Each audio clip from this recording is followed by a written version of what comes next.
Hello and welcome to Storytime. The Smartest Giant in Town by Julia Donaldson, illustrated by Axel Scheffler. George was a giant, the scruffiest giant in town. He always wore the same pair of old brown sandals and the same old patch-up gown. "I wish I wasn't the scruffiest giant in town," he said sadly. But one day, George noticed a new shop. It was full of smart clothes, so he bought a smart shirt, a smart pair of trousers, a smart belt, a smart stripy tie, some smart socks with diamonds up the sides, and a pair of smart shiny shoes. "Now I'm the smartest giant in town," he said proudly. George left his old clothes behind in the shop. He was about to go home when he heard a sound.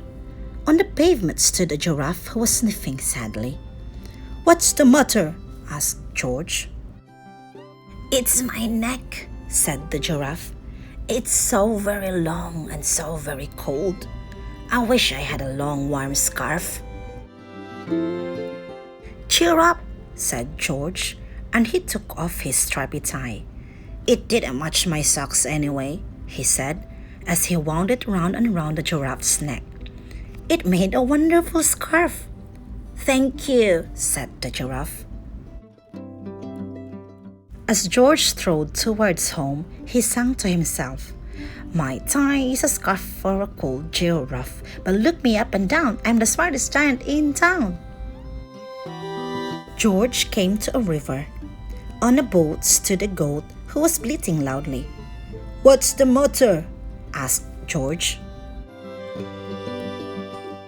"It's my sail," said the goat. "It blew away in a storm. I wish I had a strong new sail for my boat." "Cheer up," said George, and he took off his new white shirt. "It kept coming untucked anyway," he said, as he tied it to the mast of the goat's boat. "It made a magnificent sail." "Thank you," said the goat. George strode on, singing to himself, "My tie is a scarf for a cold giraffe. My shirt's on a boat as a sail for a goat. But look me up and down, I'm the smartest giant in town." George came to a tiny ruined house. Beside the house stood a white mouse with lots of baby mice. They were all squeaking. "What's the matter?" asked George. "It's our house," squeaked the mother mouse. "It burned down and now we have nowhere to live. I wish we had a nice new house."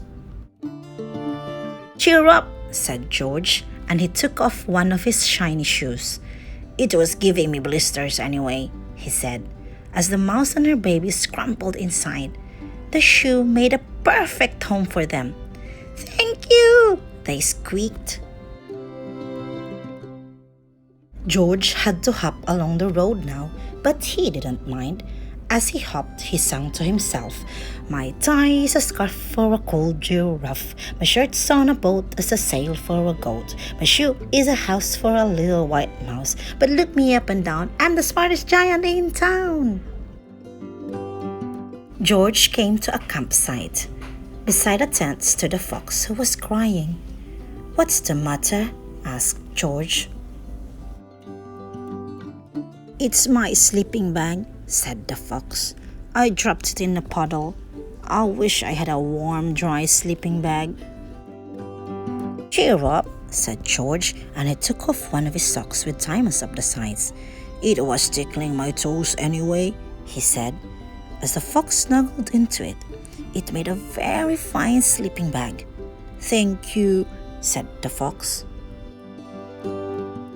George hopped on, singing to himself, "My tie is a scarf for a cold giraffe. My shirt's on a boat as a sail for a goat. My shoe is a house for a little white mouse. One of my socks is a bed for a fox. But look me up and down, I'm the smartest giant in town." George came to a big squelchy bog. Beside the bog stood a dog who was howling. "What's the matter?" asked George. "It's this bog," said the dog. "I need to get across, but I keep getting stuck in the mud. I wish there was a safe, dry path." "Cheer up," said George, and he took off his smart new belt. "It was squashing my tummy anyway," he said, as he laid it down over the bog. It made an excellent path. "Thank you," said the dog. The wind started to blow, but George didn't mind. He hopped on, singing to himself. "My tie is a scarf for a cold giraffe. My shirt's on a boat as a sail for a goat. My shoe is a house for a little white mouse. One of my socks is a bed for a fox. My belt helped a dog who was crossing a bog. But my trousers are falling down. I'm the coldest giant in town." Suddenly, George felt sad and shivery and not at all smart. He stood on one foot and thought, "I'll have to go back to the shop and buy some more clothes," he decided. He turned around and hopped all the way back to the shop. But when he got there, it was closed. "Oh no," cried George. He sank down onto the doorstep and a tear ran down his nose. He felt as sad as all the animals he had met on his way home.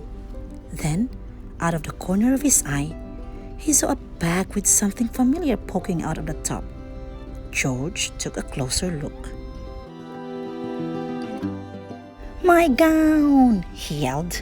"My dear old gown and sandals." George put them on. They felt wonderfully comfortable. "I'm the coziest giant in town," he cried, and he danced back home along the road.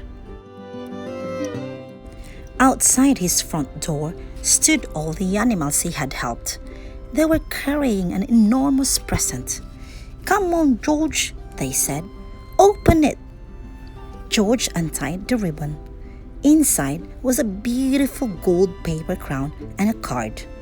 "Look inside the card, George," said the animals. George put the crown on his head and opened the card.